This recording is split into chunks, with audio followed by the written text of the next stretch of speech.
একটু লাল রান্না করব।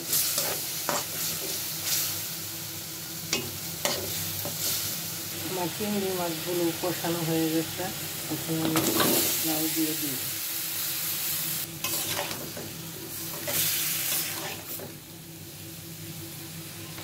লাউটা আমার কষানো হয়ে গেছে, আমি অল্প একটু লাউটা সিদ্ধ হওয়ার জন্য পানি দিয়ে দিলাম। চিংড়ি মাছের পেঁয়াজ দিয়ে দুপাজি করব। আমার মশলাটা কষানো হচ্ছে, মশলাটা কষানো হয়ে গেছে, চিংড়ি মাছগুলো দিয়ে দিলাম।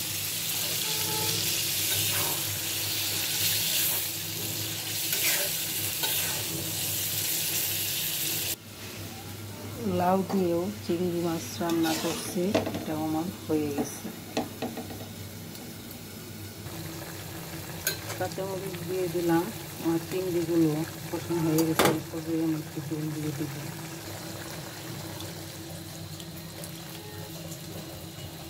চিংড়ি মাছের দুপাজিটা আমার হয়ে গেছে, এখন আমি তুলে নিচ্ছি।